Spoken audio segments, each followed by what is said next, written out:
recorded. Chloroplast जी भी पढ़ी आया हूँ। अज असां पढ़ूं था रेस्पायरेशन जी इलेक्ट्रॉन ट्रांसपोर्ट चेन।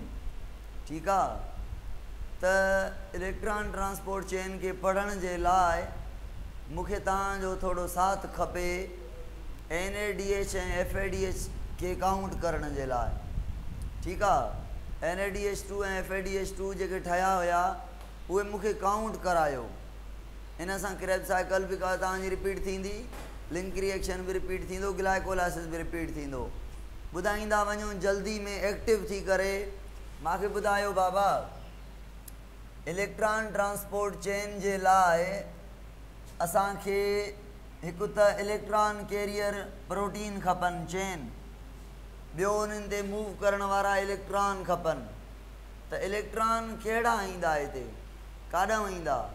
जेके असां NADH ठाहे चुका आहियूं, जेके असां FADH ठाहे चुका आहियूं, उहे असां ट्रांसफ़र कंदासीं उन्हनि जा इलेक्ट्रॉन ट्रांसपोर्ट चेन ते।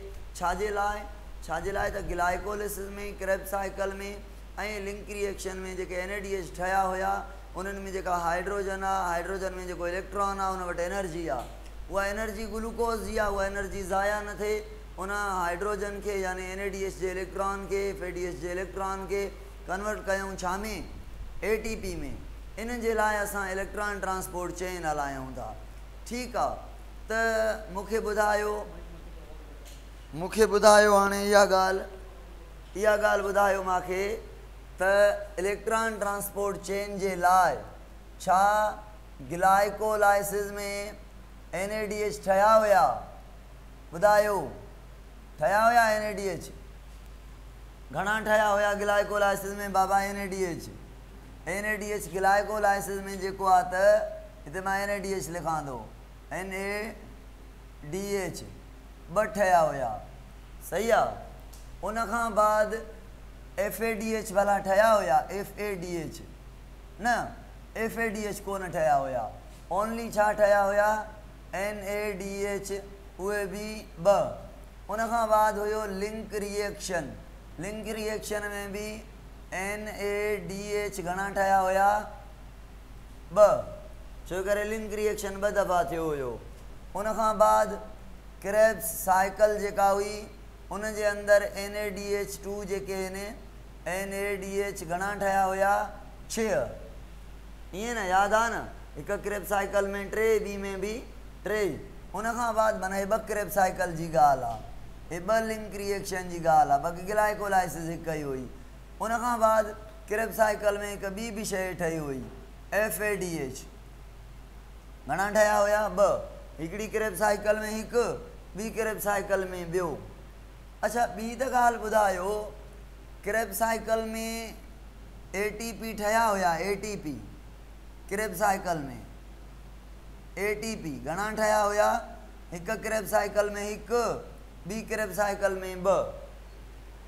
ठीकु आहे, ग्लाइकोलाइसिस में भी ATP ठहिया हुया, ग्लाइकोलाइसिस में भी ATP ठहिया हुया, टोटल 4।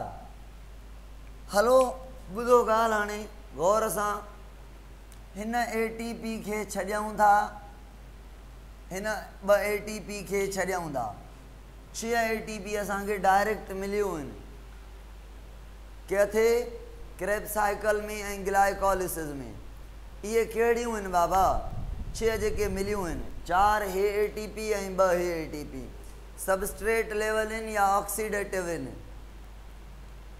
ॿुधायो, सबस्ट्रेट लेवल आहिनि या सबस्ट्रेट लेवल आहिनि? ओके, 2 यूज़ कयूंसीं, उहे बाद में यूज़ कंदासीं। ठहियूं 4 आहिनि, हाली टोटल काउंट कयो। असां चवंदा आहियूं जेको यूकैरियोटिक सेल आहे ऐं प्रोकैरियोटिक सेल आहे, अगरि 2 एरोबिक रेस्पायरेशन करनि था त उन्हनि जे अंदरि glycolysis, Krebs cycle, link reaction ऐं इलेक्ट्रॉन ट्रांसपोर्ट चेन थींदी।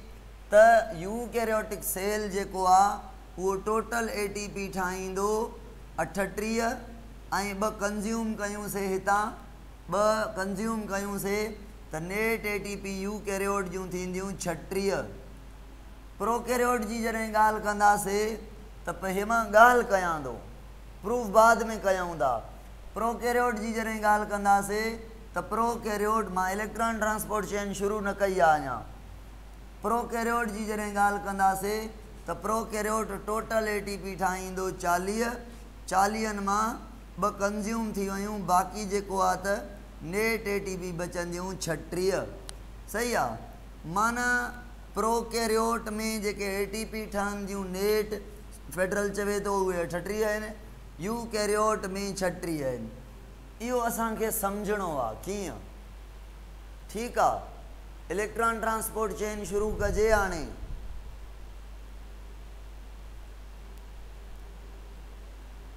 सबस्ट्रेट लेवल फास्फोराइलेशन, सबस्ट्रेट तां डायरेक्ट एटीपी ठहे। ठीकु आहे। जी ग्लाइकोलिसिस मां डायरेक्ट एटीपी ठहे पई। क्रेब्स साइकिल में सक्सिनाइल कोएंजाइम में तां डायरेक्ट एटीपी ठही। पर अगर सबस्ट्रेट जी ऑक्सीडेशन थे, हाइड्रोजन लॉस थे, वो हाइड्रोजन NAD या FAD सां मिली करे वञी इलेक्ट्रॉन ट्रांसपोर्ट चेन ते एटीपी ठाहे, जेका अॼु ठाहींदासीं, त पोइ चवंदासीं इहा ऑक्सीडेटिव फास्फोराइलेशन आहे। कयूं स्टार्ट इलेक्ट्रॉन ट्रांसपोर्ट चेन खे। आहे खोपड़ी कमु करे थी, एक्टिव आयो एक्टिव। ओके ओके, अचो बाबा, एक्टिव थी करे अचणो आहे हिते, है न। अब आहे मां ठाहियमि, हे मां ठाही आहे माइटोकॉन्ड्रिया जी आउटर मेम्ब्रेन, माइटोकॉन्ड्रिया जी आउटर मेम्ब्रेन। ऐं उन खां बाद हे मां ठाहियां थो माइटोकॉन्ड्रिया जी इनर मेम्ब्रेन। हे मां छा ठाहियमि? माइटोकॉन्ड्रिया जी इनर मेम्ब्रेन। ऐं इनर मेम्ब्रेन ते ही जेको फोल्ड आहे, इन फोल्ड खे अलाए छा था चऊं, ॿुधायो। इनर मेम्ब्रेन ते जेको मैट्रिक्स जी तरफ़ फोल्ड आहे, हिन खे चऊं था क्रिस्टी। छा चऊं था? क्रिस्टी। Very good. हे क्रिस्टी आहे। असां पढ़ी आया आहियूं त माइटोकॉन्ड्रिया जी मेम्ब्रेन ते इलेक्ट्रॉन ट्रांसपोर्ट चेन आहे। हाणे इलेक्ट्रॉन ट्रांसपोर्ट चेन हिते लोकेट थियल आहे। मां ऑलरेडी माइटोकॉन्ड्रिया में पढ़ाए आयो आहियां। ॾिसो, यादि कयो, माइटोकॉन्ड्रिया में मां ईअं ॿुधायो हुयुमि, हिकिड़ो कम्प्लेक्स आहे, उन खे चऊं था कम्प्लेक्स 1। ॿियो कम्प्लेक्स आहे, उनखे चऊं था कम्प्लेक्स 2। टियों कम्प्लेक्स आहे, जंहिं कम्प्लेक्स खे चऊं था कम्प्लेक्स 3। टे खे छा चऊं था? कम्प्लेक्स 3। ऐं चौथों कम्प्लेक्स आहे, जंहिंखे चऊं था कम्प्लेक्स 4। टोटल घणा कम्प्लेक्स थी विया इलेक्ट्रॉन ट्रांसपोर्ट चेन जा? ॿुधायो, घणा कम्प्लेक्स थी विया? 4 कम्प्लेक्स थी विया। कम्प्लेक्स 1 जो नालो ॿुधो बाबा। कम्प्लेक्स 1 जो नालो आहे NADH। छा नालो आहे? NADH dehydrogenase. माना इहो हाइड्रोजन कंहिं खां वठंदो हाइड्रोजन इहो NADH खां। माना NADH पंहिंजा हाइड्रोजन कंहिंखे ॾींदो? कम्प्लेक्स 1 खे ॾींदो। माना NADH जो एक्सेप्टर कहिड़े कम्प्लेक्स ते आहे? NADH जो एक्सेप्टर कहिड़े कम्प्लेक्स ते आहे? ॿुधाईंदा हलो जल्दी में, शाबाश। 1 ते आहे, कम्प्लेक्स 1 ते आहे। उन खां बाद ॿियों कम्प्लेक्स आहे, उन ॿिए कम्प्लेक्स जो नालो आहे ओ हिन ब्लू वारे जो, इन जो नालो आहे FADH डिहाइड्रोजिनेज। माना इहो जेको कम्प्लेक्स 2 आहे, जेको कम्प्लेक्स 2 आहे, इहो हाइड्रोजन कंहिं खां वठंदो? इहो हाइड्रोजन कंहिं खां वठंदो? FADH खां। माना FADH जो एक्सेप्टर कहिड़े कम्प्लेक्स ते आहे? कम्प्लेक्स नंबर 2 ते आहे। 2 कम्प्लेक्स पढ़ियासीं। टियों कम्प्लेक्स ॿुधो बाबा। टे कम्प्लेक्स जो नालो आहे साइटोक्रोम BC कॉम्प्लेक्स। छा? Cytochrome BC complex. ऐं चौथों जेको कम्प्लेक्स आहे, उन जो नालो आहे साइटोक्रोम A3 या साइटोक्रोम ऑक्सीडेज। छा नालो थी वियो? साइटोक्रोम A3 या साइटोक्रोम ऑक्सीडेज। हिकु दफ़ो यादि करे मूंखे ॿुधायो हिन कम्प्लेक्स जो नालो छा आहे? फर्स्ट जो NADH डिहाइड्रोजीनेज या कम्प्लेक्स 1। 2 जो छा नालो आहे? FADH डिहाइड्रोजीनेज या कम्प्लेक्स 2। 3 जो छा नालो आहे? कम्प्लेक्स 3 या साइटोक्रोम BC कॉम्प्लेक्स। कम्प्लेक्स 4 जो नालो छा आहे? साइटोक्रोम A3 या साइटोक्रोम ऑक्सीडेज। हिक हिक खे पढ़ूं था, गौर सां ॿुधंदा हलो, दिमाग़ खुलियल हुजे। अबा ॾिसो, फ़िलहाल मां इलेक्ट्रॉन ट्रांसपोर्ट करायां थो, पोइ मां प्रोटॉन पंप कराईंदुमि, पोइ मां उन खां बाद ATP जी फॉर्मेशन कराईंदुमि, पोइ मां केमी ऑस्मोसिस जो कॉन्सेप्ट ॿुधाईंदुमि। 3-4 शयूं स्टेप बाय स्टेप कयूं था। पहिरियों इलेक्ट्रॉन खे फ्लो कराइणो आहे। अचो बाबा, आई NADH। काथे आई NADH? कंहिंखे हाइड्रोजन ॾींदी? कम्प्लेक्स 1 खे, 2 खे या 3 खे या 4 खे? 1 खे ॾींदी। NADH जा इलेक्ट्रॉन कंहिं ते आया? कम्प्लेक्स 1 ते आया। कम्प्लेक्स 1 गौर सां ॿुधो, गौर सां ॿुधो। कम्प्लेक्स 1 पंहिंजा इलेक्ट्रॉन मोकिले थो कम्प्लेक्स 3 ॾे। कंहिं ॾे? 2 ॾे नथो मोकिले, 3 ॾे मोकिले थो। उन जे लाइ हिनखे छा खपे? हिकिड़ो कैरियर खपे। उन कैरियर जो नालो आहे यूबीक्वानिन। उन कैरियर जो छा नालो आहे? जेको कम्प्लेक्स 1 खां कम्प्लेक्स 3 तक इलेक्ट्रॉन पहुचाए थो। उन कैरियर जो नालो आहे छा? यूबीक्वानिन। यूबीक्वानिन छा थो करे? यूबीक्वानिन कम्प्लेक्स 1 खां कम्प्लेक्स 3 तक इलेक्ट्रॉन पहुचाए थो। मां चवां यूबीक्वानिन मोबाइल इलेक्ट्रॉन कैरियर आहे। ॿुधायो, मोबाइल इलेक्ट्रॉन कैरियर आहे जेको 1 जा इलेक्ट्रॉन 3 तक पहुचाए थो। माना 1 जा इलेक्ट्रॉन 2 खे मिलंदा? न मिलंदा, 3 खे मिलंदा। ॿुधो भला, ॿुधो, अगरि इहे 3 वटि आया त पोइ काॾे वेंदा? पोइ 4 ॾे वेंदा। ठीकु, अगरि मां चवां थो NADH नाहे त पोइ केरु यूज़ थींदो इलेक्ट्रॉन ट्रांसपोर्ट चेन में? FADH। FADH पंहिंजा इलेक्ट्रॉन कंहिंखे ॾींदो? कम्प्लेक्स 2 खे ॾींदो। गौर सां ॿुधो, कम्प्लेक्स 2 खे FADH जा इलेक्ट्रॉन मिलिया। FADH जा इलेक्ट्रॉन ॾिसो हेॾे गौर सां। FADH जा इलेक्ट्रॉन बि उहो साॻियो ई मालिक्यूल खणी पहुचाए थो। कहिड़ो? यूबीक्वानिन। माना यूबीक्वानिन अहिड़ो मोबाइल कैरियर आहे जेको पहिरें जा त इलेक्ट्रॉन 3 ताईं पहुचाईंदो, पर कम्प्लेक्स 2 FADH जा बि इलेक्ट्रॉन कम्प्लेक्स 3 तक पहुचाईंदो। इहा ॻाल्हि सम्झ में आई? कम्प्लेक्स 1 ऐं कम्प्लेक्स 2 जा इलेक्ट्रॉन कैरी करे कम्प्लेक्स 3 ताईं केरु पहुचाए थो? मोबाइल इलेक्ट्रॉन कैरियर या इमोबाइल इलेक्ट्रॉन कैरियर? हाँ, केरु? Mobile electron carrier. उन जो नालो छा आहे? यूबीक्वानिन।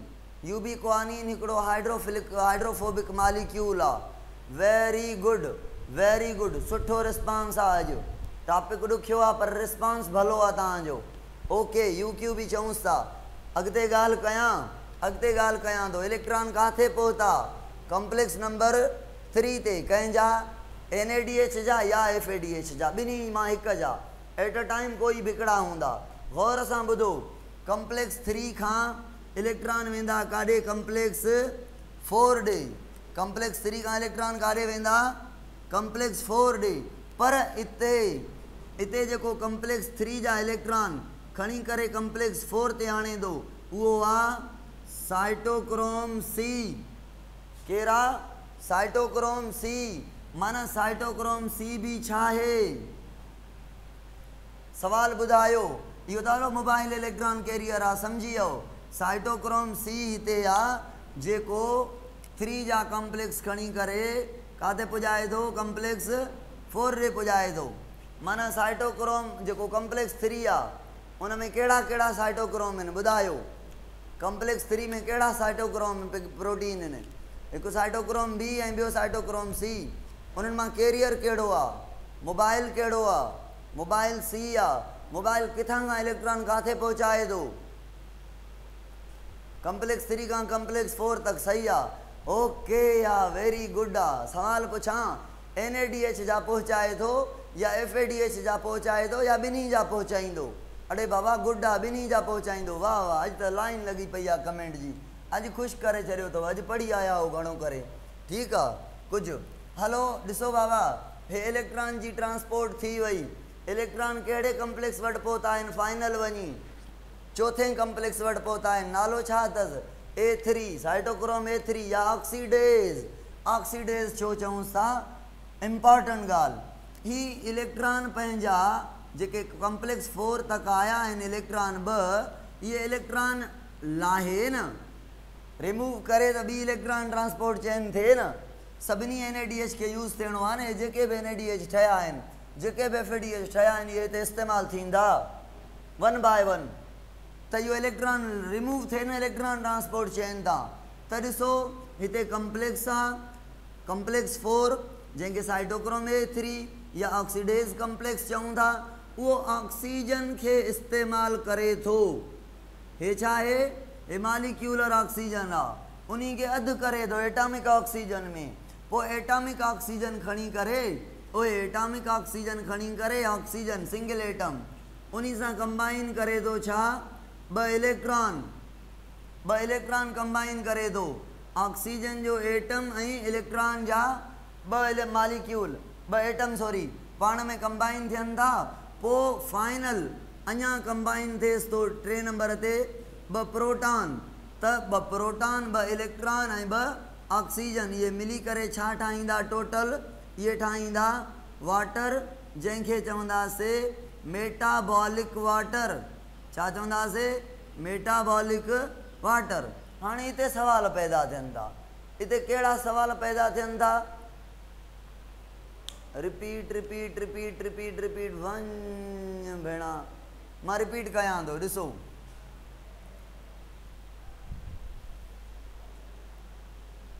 ॾिसो बाबा, कॉम्प्लेक्स 4 जो नालो आहे A3 या ऑक्सीडेज। A3 या,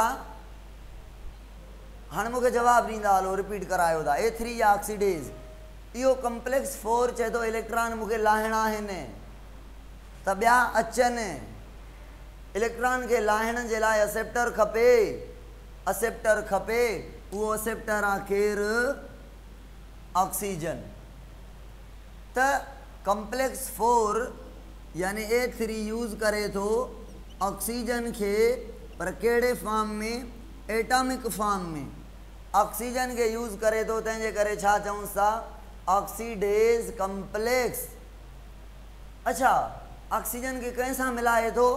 ओहे इलेक्ट्रॉन सां। मां चवां फाइनल इलेक्ट्रॉन असेप्टर ऑक्सीजन आहे। ऑक्सीजन मालिक्यूल या ऑक्सीजन एटम?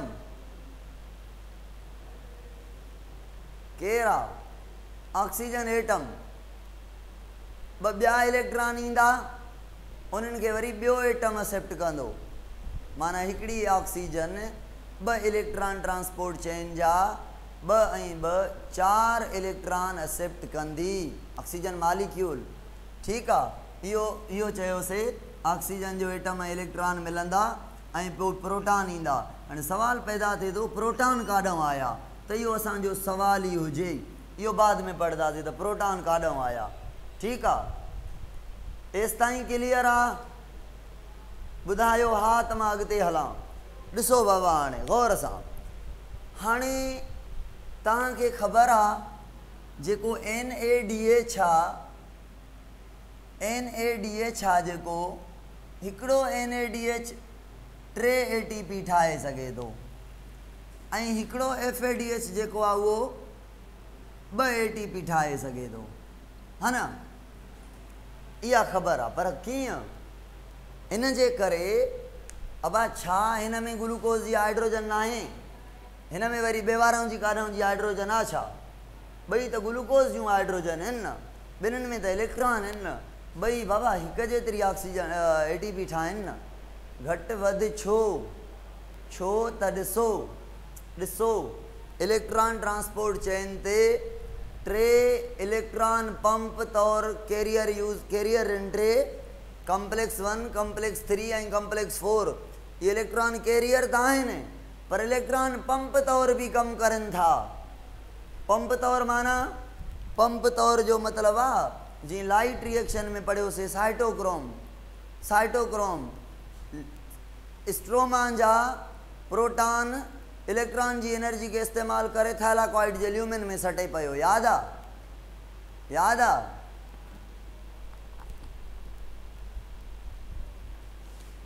हाँ स्ट्रोमा जा प्रोटॉन ल्यूमिन में केर सटे पियो इलेक्ट्रॉन जी एनर्जी के इस्तेमाल करे PQ या साइटोक्रोम या PC।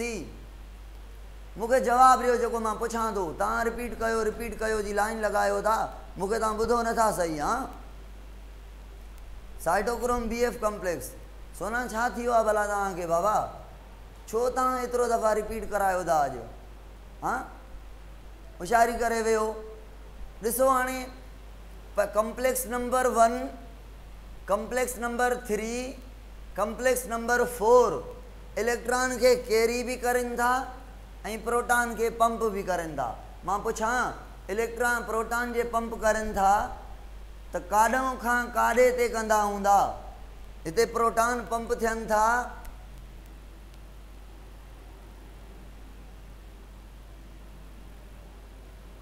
मैट्रिक्स खां आउटर स्पेस ॾे मैट्रिक्स खां आउटर स्पेस ॾे। गौर सां ॿुधो प्रोटॉन जो फोर्स काथे वधंदो मैट्रिक्स जे अंदर या आउटर स्पेस में काथे प्रोटॉन जो ग्रेडियंट वधंदो ॿुधायो त ख़बर पवे। हाँ समझी वियो आउटर स्पेस में छो जे करे प्रोटॉन ॿाहिरि पंप थियनि था। सवाल है नीते खोड़ अंदर प्रोटॉन काॾों आया ॿाहिरि प्रोटॉन छो पंप थियनि था। अच्छा हिकिड़ो मां सवाल कयां थो प्रोटॉन जे पंप करे थो कॉम्प्लेक्स 1 ॿियो कॉम्प्लेक्स 2 नथो करे कॉम्प्लेक्स 3 ऐं टियों कॉम्प्लेक्स 4 एनर्जी कंहिंजी इस्तेमाल करनि था ATP ते इस्तेमाल कोन थी थिए हिते। एनर्जी केरु ॾे थो एनर्जी कमेंट में ॿुधायो। ओ लाइट रिएक्शन वारी साॻी ॻाल्हि आहे इलेक्ट्रॉन वेरी गुड इलेक्ट्रॉन जे ट्रांसफर दे दो न उन जी एनर्जी के इस्तेमाल करे प्रोटॉन के पंप करनि था। कॉम्प्लेक्स 2 जी शिकिल त ॾिसो न नंढड़ो आहे न मैट्रिक्स वारी साइड ते आहे न काॾों प्रोटॉन के पंप कंदो इहो नथो करे। घणा प्रोटॉन पंप आहिनि 2 या 3 हाणे ॿुधायो FADH जॾहिं इलेक्ट्रॉन ट्रांसपोर्ट करे थो त घणा जगहनि तां प्रोटॉन पंप थींदा। FADH जॾहिं प्रोटॉन इलेक्ट्रॉन ट्रांसपोर्ट करे थो त घणनि जगहनि तां पंप थींदा 2 जगहनि तां। कहिड़े कॉम्प्लेक्स तां न थींदा FADH जे केस में कॉम्प्लेक्स 1 तां। त पोइ FADH घणी ATP ॾींदो ॿ ॾींदो न। ATP जेका ठहंदी आहे ATP जेका ठहंदी आहे उहा हिते ठहंदी हिन जगह ते ठहंदी जंहिंखे ऑक्सीजोम चयोसीं माइटोकॉन्ड्रिया में F0F1 पार्टिकल। याद आहे न हे प्रोटॉन पंप थींदा प्रोटॉन पोइ जॾहिं वधी वेंदा त पोइ हिन पंप जे ज़रिए काॾे ईंदा प्रोटॉन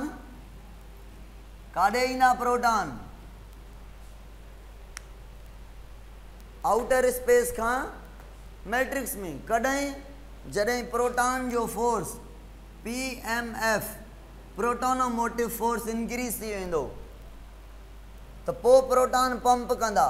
भला हे जेको पंप आहे इन पंप जो नालो छा आहे उहे जेको ठाहियो आहे इन पंप जा 2 हिसा आहिनि हिकिड़ो हे हिसो आहे ॿियो ही हिसो आहे। हिन हिसे जो नालो आहे F1 पार्टिकल हिन जो नालो आहे F0 पार्टिकल। पुछां मां मेम्ब्रेन जे अंदर केरु आहे F0 मेम्ब्रेन खां ॿाहिरि केरु आहे F1 चैनल तौर कमु केरु कंदो पंप तौर F0 F1 जो कमु छा गौर सां ॿुधो जॾहिं प्रोटॉन हितां पंप थींदा त प्रोटॉन लूज़ली पंप थींदा एनर्जेटिकली पंप थींदा। ॿुधायो गौर सां हाँ एनर्जेटिकली पंप थींदा। एनर्जेटिकली जॾहिं पंप थींदा हितां ज़ोर सां फोर्स सां प्रोटॉन ॿाहिरि निकिरनि था त उन प्रोटॉन मां एनर्जी रिलीज़ कोन थींदी छा? एनर्जी रिलीज़ थींदी। जॾहिं एनर्जी रिलीज़ थींदी त F1 चवंदो मां वटि एटीपेज़ आहे। छा आहे? एटीपेज़ एंजाइम आहे। छो न इन प्रोटॉन जी एनर्जी खे इस्तेमालु करे ADP खे कन्वर्ट कयां छा में? ATP में। केरु थो ATP जी फॉर्मेशन करे? F0 या F1? F1। पोइ ATP सिंथेटेज़ कंहिंखे चऊं? F0 खे या F1 खे? F1 खे चऊं। एटीपेज़ कम्प्लेक्स कंहिंखे चऊं? F1 खे चऊं। उनखां बाद बाबा F1 खे एलिमेंट्री पार्टिकल भी चइबो आहे। एलिमेंट्री पार्टिकल भी चइबो आहे। इम्पॉर्टेंट ॻाल्हि गौर सां ॿुधो, गौर सां ॿुधो, ॿुधो न बाबा। पंप में हेल्प केरु कंदो आहे? छो हेल्प कंहिंजी ज़रूरत आहे? छड़ो तव्हां रस्तो खोलियो त प्रोटॉन पाण भॼंदा न। पंप करण जी ज़रूरत आहे छा? हाँ छड़ो रस्तो खोलियो, प्रोटॉन जो ग्रेडियंट हाई आहे, हेॾे ग्रेडियंट हाई आहे, हाई टू लो भॼंदा। छड़ो हे जेको चैनल आहे F0 आहे इहो ओपन थींदो त प्रोटॉन जी मूवमेंट शुरू थींदी। जॾहिं ही चैनल ओपन थींदो F0 चैनल जेको आहे इहो ओपन थींदो त ओपन थियण सां टे प्रोटॉन निकिरंदा न।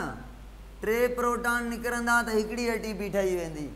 माना टे प्रोटॉन में एतिरी एनर्जी आहे जो ATP ठाहे सघिजे थी। चैनल हा चई सघूं था। सर मैट्रिक्स में हाइड्रोजन प्रोटॉन कंहिं सां आहिनि? सर लोकेट काथे आहे इहो पंप? बाबा शिफ़ा ॾिसो, हे तव्हांखे प्रोटॉन जो जेको पंप आहे F0 F1 पार्टिकल जंहिंखे चऊं था इहो तव्हांखे काथे नज़र अचे थो? मूंखे ॿुधायो। इहो माइटोकॉन्ड्रिया जी इनर मेम्ब्रेन ते आहे न बाबा। ॾिस इनर मेम्ब्रेन जे क्रिस्टी जे टॉप रीजन ते आहे। मेम्ब्रेन में अंदरि आहे हुनजो F0 पार्ट, मेम्ब्रेन खां ॿाहिरि लटकियल आहे मैट्रिक्स में हुनजो F1 पार्ट। ठीकु आहे त चवंदासीं माइटोकॉन्ड्रिया जी मेम्ब्रेन ते आहे, मैट्रिक्स में न चवंदासीं। ठीकु आहे। काथे लोकेट आहे इहो पंप? ओके थी वियो। इनर मेम्ब्रेन ते आहे। सही हा न, इनर ते आहे न। हे आउटर आहे न, लिखियोसीं जे हे आउटर आहे, हे इनर आहे, इनर जी हे क्रिस्टी आहे। सवाल पुछां बाबा? ॿुधो गौर सां। कम्प्लेक्स 1 तां प्रोटॉन पंप थियनि पिया न, कम्प्लेक्स 3 तां बि पंप थियनि पिया, कम्प्लेक्स 4 तां बि पंप थियनि पिया। जेको कम्प्लेक्स 1 आहे इहो 4 प्रोटॉन पंप कंदो। जेको कम्प्लेक्स 3 आहे इहो बि 4 प्रोटॉन पंप कंदो। जेको कम्प्लेक्स 4 आहे इहो सिर्फ़ु ऐं सिर्फ़ु 2 प्रोटॉन पंप कंदो। 4 ऐं 4 8 ऐं 2 10 प्रोटॉन हितां जेको आहे त पंप थींदा। घणा? 10 प्रोटॉन। 10 प्रोटॉन। 3 प्रोटॉन जॾहिं निकिरंदा त हिकु ATP। 10 प्रोटॉन मां घणियूं ATP ठहंदियूं? हाँ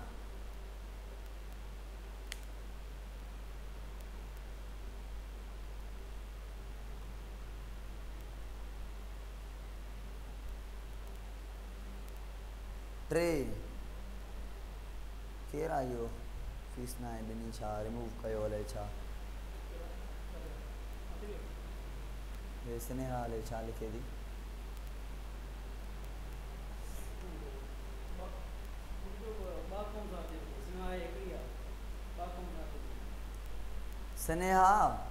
स्नेहा बाबा 2 अकाउंट सां तव्हां एडमिट थियो था छो? हाँ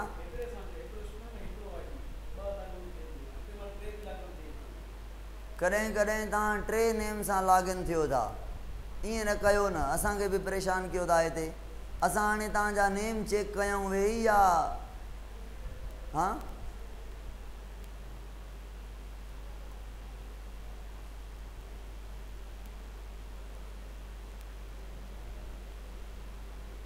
पोइ केरु आहे जेको तव्हांजे नेम सां अची इंटर थिए थो?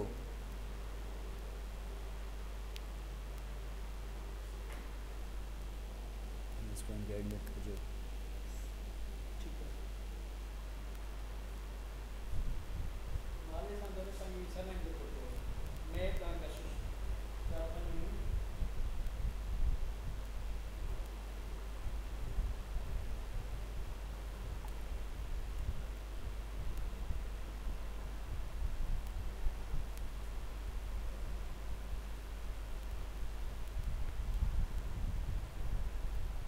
हाणे हाणे बस थींदी पढ़ूं हाणे।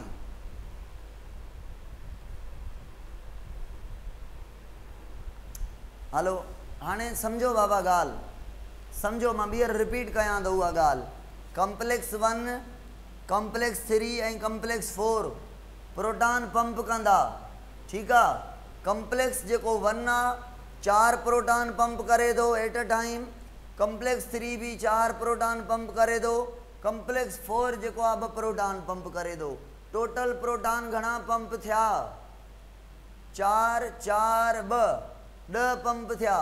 त 10 प्रोटॉन मां एरे जे जॾहिं पास थींदा, 3 प्रोटॉन मां हिकिड़ी एटीपी ठहे थी, त 10 प्रोटॉन मां 3 एटीपी ठहंदियूं। FADH घणा प्रोटॉन पंप कराईंदो? FADH घणा प्रोटॉन पंप कराईंदो?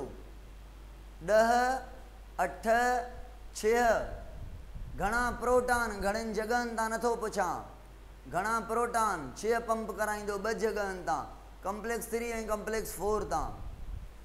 ओके ॿुधो बाबा, हाणे हे जेका ATP जी फॉर्मेशन आहे इनखे फॉस्फोराइलेशन चऊं था, ऐं जेको मैकेनिज़म आहे उन मैकेनिज़म खे छा चऊं था? मैकेनिज़म खे केमी ऑस्मोसिस चऊं था। छा चऊं था? केमी ऑस्मोसिस। केमी ऑस्मोसिस प्रोटॉन जो ग्रेडियंट ठहण इहो मैकेनिज़म जेको आहे सॼो हुनखे केमी। तव्हां ॿुधाईंदव मूंखे त केमी ऑस्मोसिस क्लोरोप्लास्ट वारी ऐं हिन में डिफरेंस छा आहे, ठीकु आहे। केमी ऑस्मोसिस में उते प्रोटॉन केरु पंप करे पियो, हिते केरु पंप करे पियो थो, उते काॾे प्रोटॉन जो फोर्स क्रिएट थिए थो, हिते काथे प्रोटॉन जो फोर्स क्रिएट थींदो, ठीकु आहे। इहे शयूं तव्हां ॿुधाईंदव। उनखां बाद अचूं था हाणे काउंट ATP जे नंबर ते। बाबा हाणे दिमाग़ु खोले वियो, दिमाग़ु खोले वियो त मां कुझु ॻाल्हियूं कयां, ठीकु आहे। ॾिसो हाणे ग्लाइकोलाइसिस वारी 2 NADH आहिनि। घणियूं ATP ॾींदियूं ग्लाइकोलाइसिस वारियूं? 2 NADH 6। कमेंट त कयो न, 6 ATP। ऐं लिंक रिएक्शन में 2 NADH मिलियूं आहिनि। घणियूं ATP ॾींदियूं? 6। क्रेब्स साइकिल में 6 NADH मिलियूं आहिनि। घणियूं ATP ॾींदियूं? 6 18 18 ATP। ऐं क्रेब्स साइकिल में 2 FADH मिलियूं आहिनि। घणियूं ATP ॾींदियूं? 4। इहे टोटल ATP काउंट कयो प्रोकैरियोट में। 6 ऐं 6 12 12 ऐं 18 30 ऐं 4 34। 34 ATP इहे ऐं 4 ATP मिलियूं हुयूं ग्लाइकोलाइसिस में, 2 ATP मिलियूं हुयूं क्रेब्स साइकिल में। सही आहे। 4 ग्लाइकोलाइसिस हा ऐं 2 क्रेब्स साइकिल। हे 4 काथे मिलियूं? ग्लाइकोलाइसिस में। हे 2 काथे मिलियूं? क्रेब्स साइकिल में। Direct ATP। त टोटल ATP ॾिसो 40 थी वियूं प्रोकैरियोट में। ऐं 2 कंज़्यूम कयूंसीं हिननि मां, 4 मां 2 कंज़्यूम कयूंसीं, त बाक़ी घणियूं बचियूं बाबा? नेट ATP घणियूं थी वियूं? 38 थी वियूं इन केस ऑफ प्रोकैरियोट। हाणे मसलो काथे आहे ख़बर अथव? यूकैरियोट छो 36 ATP ठाहे थो? गौर सां ॿुधिजो।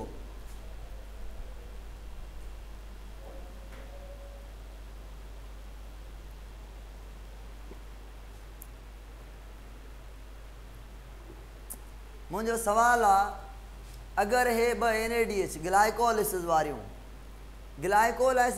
NADH FADH में कन्वर्ट थी वञनि, त पोइ इहे 6 ATP जे बजाए घणियूं ATP प्रोवाइड कंदियूं? ॿुधायो। इहो ई चकर आहे, ॿुधायां थो मां कीअं थो थिए इहो।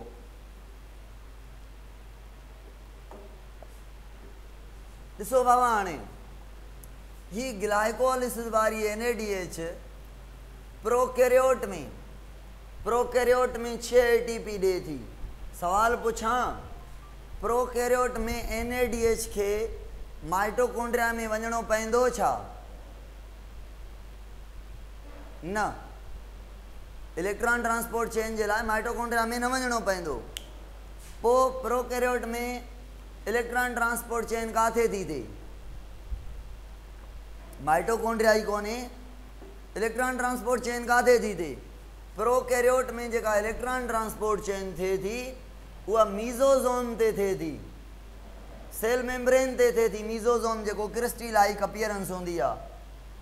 ओके आहे, ओके आहे। यूकैरियोट में जेका NADH आहे ओए वारी, ॾिसो बाबा हे NADH कंहिंजी आहे?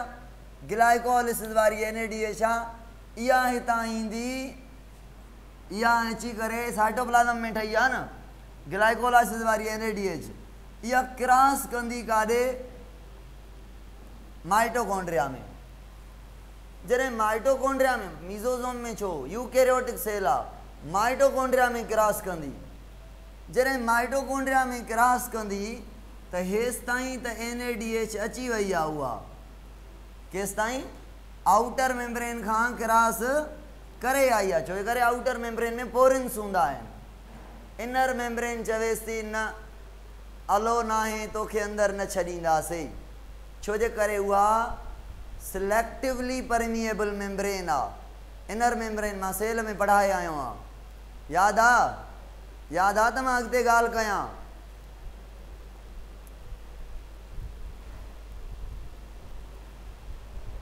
ठीकु आहे स्नेहा बाबा, सम्झ न तूं जेका शइ पढ़ायां थो, पोइ इन ते डिस्कस कयूं था छा मसइलो आहे, कीअं तव्हांखे रिमूव कजे थो, छा थो कजे। टे जे नेम ईंदा, मां त तव्हांखे रिमूव न कयो न। हां अले छा चकर आहे, अले छा मसइलो आहे, तव्हां चुप करे सम्झो त सही। ॿ ॻाल्हियूं, हे बि त पंहिंजो नुक़सानु न कयो न। ठीकु आहे, ख़ैरु आहे, मोटी अचो। ॾिसो बाबा हाणे हे ग्लाइकोलाइसिस वारी NADH आउटर मेम्ब्रेन खे क्रॉस करे वई, इनर मेम्ब्रेन क्रॉस करणु नथी ॾे। इनर मेम्ब्रेन ते हिकिड़ो मालिक्यूल अटैच थियल आहे जेको NADH खे चए थो, गौर सां ॿुधो, तूं पंहिंजा हाइड्रोजन ॾे त हाइड्रोजन अंदरि पहुचाए ॾियां थो तोखे। छा थो चएसि? हाइड्रोजन ॾे, तुंहिंजो कमु मालिक्यूल अंदरि कराइणो आहे न। हाइड्रोजन ॾे त तोखे अंदरि पहुचाए ॾियां। चवेसि थो ठीकु आहे। NADH हाइड्रोजन कंहिंखे ॾे थो? उन कैरियर मालिक्यूल खे। उहो जेको कैरियर मालिक्यूल आहे NADH खां हाइड्रोजन वठी करे FAD खे ॾे थो, गद्दारी करे थो, ठगी करे थो, धाड़ो हणे थो, नुक़सानु करे थो। FAD खे जे ॾे थो त FAD कन्वर्ट थी वञे थी FADH में। हाणे ग्लाइकोलाइसिस में घणियूं NADH हुयूं? ॿ ई कन्वर्ट थी वेंदियूं छा में? FADH में। त ग्लाइकोलाइसिस वारियूं NADH माइटोकॉन्ड्रिया में अची करे FADH में कन्वर्ट थी वेंदियूं। सही आहे? त उहे ग्लाइकोलाइसिस वारियूं जेके प्रोकैरियोट में 6 ATP ॾियनि थियूं, उहे यूकैरियोट में घणियूं ATP ॾींदियूं ॿुधायो जल्दी कमेंट में। कोन्हे हाल हयात जे ॿारनि में, कमेंट में देरि थिए थी। 2 कमेंट आया आहिनि, 3 4 5। बाक़ी ॿार छा था करनि? हा निंड में हो छा?